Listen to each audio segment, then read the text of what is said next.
What do the Calgary Flames need to do in order to catch a break, or who do they have to pay off? Like, at this point, please just stop challenging goals.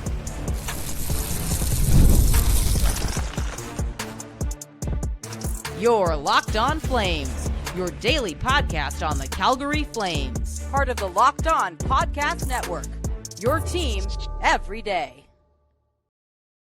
Hello, everybody, and welcome to today's episode of Locked On Flames. As always, I am your host, Jess Belmosto, and thank you so much for joining me. Today, we're going to talk about the difference that the fourth line has made over these last few games, as well as some not so great stats, franchise records being set, as well as some good records being met and set by our own players.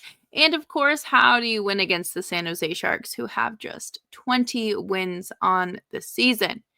But make sure you are subscribed to Locked On Flames wherever you get your podcasts, as well as YouTube. We're here for you Monday through Friday, 5 days a week, your team every day. And let's dive into this. Saturday night's game was a big game. It was not an easy test. In fact, I think it was one of the harder games of the season, but the fact that they went out and I don't want to say they hung around with Vegas because it makes it sound like they're in, similar stratospheres, but they were very they were able to keep up with them, basically. I don't know what fancy stats say. I just know what the eye test says, and the Flames' fourth line has been great. I think that it's been reinvigorating maybe for them to go out there and have these big matchups and to go out there and just, honestly, when they're not scoring, they're still out there doing a good job. But I think the scoring has kind of been able to give them a little bit of a boost and kind of, I don't want to say a purpose because it's not necessarily true, but it just gives them that confidence and that they need and can thrive off of. Dustin Wolf, do I even need to say it? He showed that he can stand the test against very good teams. What he had to do is not an easy feat. He does not have great defense playing in front of him. In fact, everyone except Mackenzie Weegar might as well just be a traffic cone because there's nothing there. Okay? I hate to admit it, but we knew defense was going to be an issue this year. And I'm just shocked that Wolf has played as well as he has, considering what is in front of him. The pressure isn't the same as the playoffs right now, obviously, but you are still fighting to stay in the mix. You don't want to fall out of contention. You want to hang around for as long as you can. And that's tough. It is not easy to do when, number one, like I just mentioned, your defense isn't great. And you're also not scoring a lot of goals. You're not a high scoring team. So, really, just like the rest of the season, Dustin Wolf has carried them through this and will continue to do that. I think that a lot of his success has to do with just his own discipline. Honestly, I think that he works very hard. And just for him to have, like, that level of maturity and discipline this early on in his career is great because I think that there are a lot of players that would grow frustrated and would kind of let some of this get to their head and kind of affect their play. But I think that Wolf has done a great job all season long of being able to just put the blinders on, go out there for 60 minutes, more if needed, and tackle the opponent. I am just astonished by how well he's played and the composure that he keeps given the circumstances.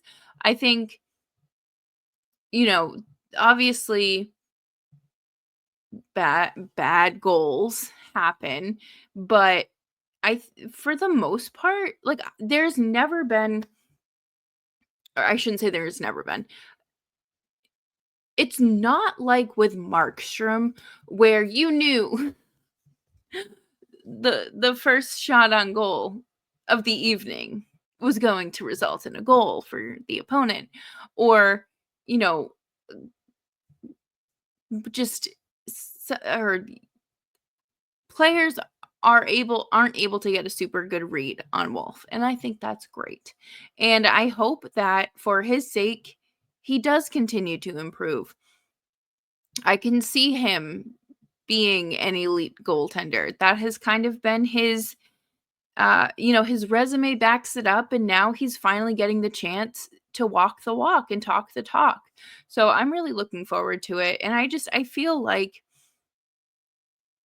people outside of Calgary maybe don't understand the impact and magnitude of Dustin Wolf's career first season in Calgary this year, and just how important he has been and how crucial he's been. So, you know, we talked about it earlier this year in the season where, should his name be thrown in the Calder? And yeah, he should. Even if the Flames don't make the playoffs, I think that Dustin Wolf should be a Calder nominee, probably finalist, honestly. But coming up next, we are going to talk about some not so great franchise records. Thanks, Rasmus Andersson.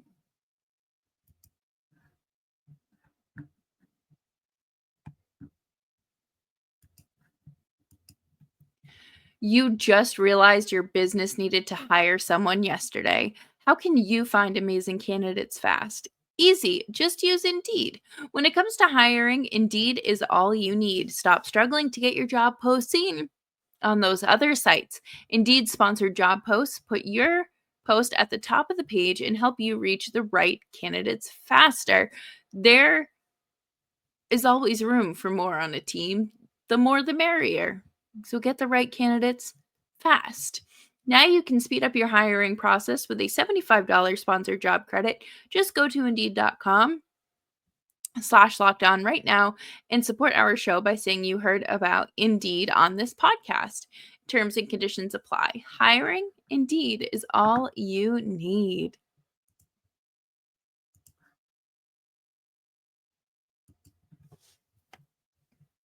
Thank you, everyone, for hanging out with me today on Locked On Flames. Make sure you're subscribed wherever you get your podcasts, as well as YouTube. We are here for you Monday through Friday, 5 days a week. Your team every day. Oh, I don't even know how to start with this. We've talked a lot about Rasmus Andersson this season and just kind of how disappointing of a year it's been. I think there are a number of things that have probably contributed to that.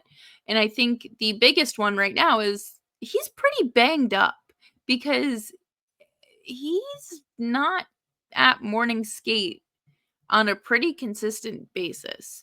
Now, do I think the extra rest is good? Yeah, of course. Does it leave me for, a cause for concern? Absolutely. Do I hope that the Flame season ends sooner rather than later so he can get that checked out and take care of it seriously? Yeah, I guess. But at the end of the day, we know that these players will ultimately play through anything. And maybe that's why he's being and the team's being extra cautious with this, because there's really no telling how long the Flames season could go on for at this point. But Rasmus Andersson is at a career worst and franchise worst, -33. I guess, I have a very hard time using plus minus as a stat, as a fair stat to judge players or assess their play. But this time it really backs up what we've seen. And for me personally, I feel like anytime you see Kevin Bahl and Rasmus Andersson out on the ice, you can count on there being a goal against. There have been times where Andersson has just looked like he doesn't even know what position he's supposed to be playing. There's times where Kevin Bahl just is Kevin Bahl. Like, his role in New Jersey was not a top pairing defenseman. So to come into this role and immediately have to jump up, increase in minutes, increase in responsibility is a lot. And I wonder what Rasmus Andersson is dealing with. There could be a lot of outside factors going on as well. But for me, this is why you don't want to re-sign Rasmus Andersson to a long-term deal. I don't think it is smart, not even just because he's a minus 33 this year, but he has been declining for the last few years. And I feel like the time that he got hit, well, on a motor scooter thingy in Detroit, I feel like that is just like a pivotal moment and point in this turn of events. I don't know if I'm right. I just feel like the injuries never he rushed himself back and never got a full chance to heal before going back on the ice, and we know that that can just kind of make things worse over time. So I do feel like that may have something to do with it. But again, this is me just putting puzzle pieces together. This is me making assumptions, but just also noticing patterns. That's all it is. I hope that the Flames realize signing him to an 8-year deal is ludicrous. I hope that Craig Conroy wakes up one night and has an epiphany and realizes that they can't do this. He has been consistently trending downward. Could he have a bounce back year next year? Yeah, he very well could. But it's all a hypothetical. So you aren't really certain what you're getting. But on the opposite end of the spectrum, you have Nazem Kadri, who is 2 away from a new career high with 33 goals. He set a career high of 32 in Toronto, and he hasn't hit it since. There's still 6 games left, and at the pace he's scoring, it is more than likely he's going to hit that and then some. We're still waiting for Huberdeau to hit 30 goals, but pickers can't be choosers, or beggars can't be choosers. I do hope that we get to see Kadri either hit that again or set a new franchise or new career best, because he has played his heart out not only this season, but the last season and the season before that. But this year, he has done a lot for this roster and has done a lot offensively. The Flames would not be where they are right now if Huberdeau and Kadri were not having great years. Kadri, you think of him and you think like, okay, he'll, put up 20, 25 goals. Great. Jonathan Huberdeau was not expected to have this kind of resurgence and everything. So that's that. So that is very unexpected. And I think through the reality of the Flames roster construction into a blender and rose-colored glasses flew on. But Kadri has worked hard, whether it has been shifting up and down the lineup or taking two young wingers and carrying them through, not carrying them through the season, but taking them under his wing and helping them develop into NHL regulars. Or if he's playing with established veterans like Huberdeau or Sharon Govich or whatever the case may be there. I do really like Kadri and Coronado on the same line together. I think it's a pretty solid line, and you can get you're going to be able to generate some offense there, and ultimately that's what you want, because what good does sending out jumbled lines that can't score, what does that do for you? 6 games left. Does Kadri hit at least 32 goals? I think he does it. I think that he finishes the season with 34 goals. I think that that's fair. He has multiple multi-goal games, and there's still 6 games left. So, still plenty of time. Plenty of time. But coming up next, we are going to wrap up the show with a little preview of tonight's matchup against the San Jose Sharks, and just how do you win against the San Jose Sharks? Next on Locked On Flames.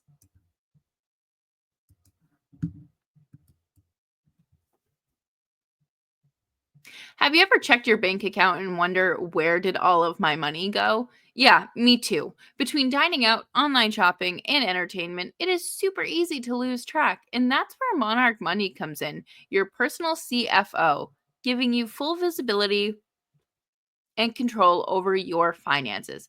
Monarch Money isn't just a budgeting app, it is a complete financial command center. You can track all your accounts, investments, and spending all in one place, so you stop just managing your money and start building wealth.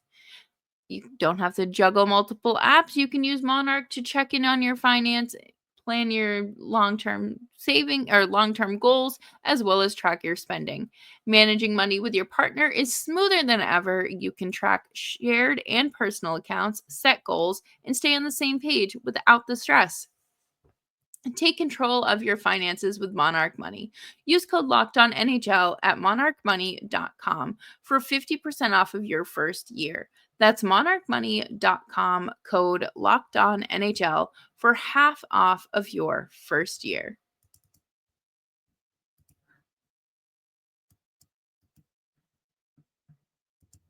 Thank you, everyone, for hanging out with me today on Locked On Flames. Make sure you're following me on Blue Sky at Jess Belmosto. Tonight, the Flames play. They drop the puck at 8:30 Mountain Time, 10:30 Eastern Standard Time. It's a late night, folks. It is a very late night. But how do you beat the Sharks? Well, to start, how do you lose to the Sharks? This team has won 20 games. They are in the middle of a 5-game losing streak. This is a game you have to win. You have to go into this as if this is a game 7. Every single game that they are playing and have been playing since the trade deadline is a game 7. And they have missed opportunities. They have taken advantage of opportunities, and they have done the unexpected in some of these games. San Jose is in midst of a rebuild, okay? They have been for the last 5-6 years. Actually, really 4 or 5, because it didn't really start until anyways.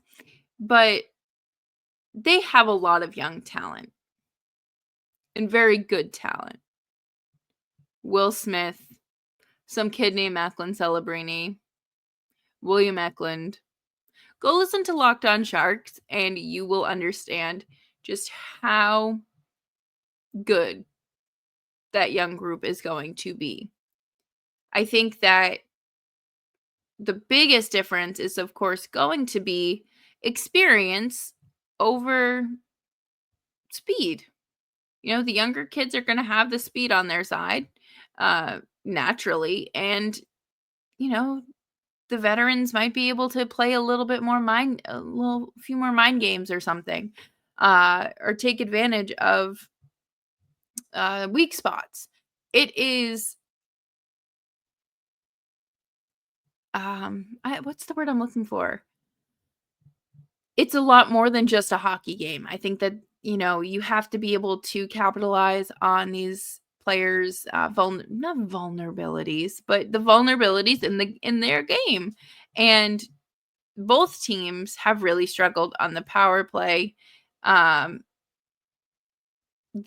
penalty kill is better for the Sharks. We know that the penalty kill has been an issue for the Flames in this season, but they have been great these last few games. I have a lot of respect for them because, again, you went from a penalty kill that had Chris Tanev and Noah Hanifin on it, two pretty solid defensemen, and now it looks a little bit different. And honestly, some of your fourth liners that are, Kevin Rooney is a great penalty killer. I don't care what anyone says. What does Kevin Rooney do? He kills penalties. I get it. You want the younger kids to play. But no one's out there killing penalties quite like Kevin Rooney. I am hopeful that the Flames are able to get up and play, stay out of the penalty box, stop doing stupid things, and wind up in the penalty box. And honestly, maybe they even, Dustin Wolf is pretty good in his home state of California. He is 5-1-0 against the Sharks in his career.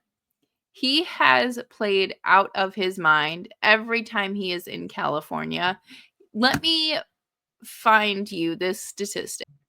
Shout out to the win column for always having fantastic informational graphics that we can fall back on. So this season, Dustin Wolf versus his home state of California. 2-0-0 against the Kings with a .967 save percentage. 3-0-0 against the Anaheim Ducks with a .953 save percentage. And 2-0-0 with a .941 save percentage against the San Jose Sharks. His goals against average does not hit above 150 or 1.5. That is incredible. I really have a lot of respect for Dustin Wolf. That man carries the workload and he does it well.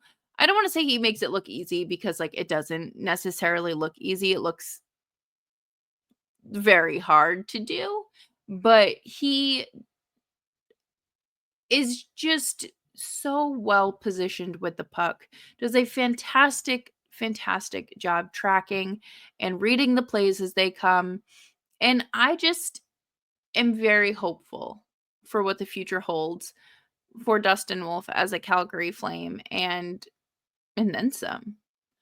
But that'll do it for me on today's episode of Locked On Flames. Thank you all so much for joining me. I hope you had a fantastic day. Make sure you're subscribed to Locked On Flames wherever you get your podcasts, as well as YouTube. We're here for you Monday through Friday, 5 days a week. Your Calgary Flames every day. And I will catch you later. Bye-bye.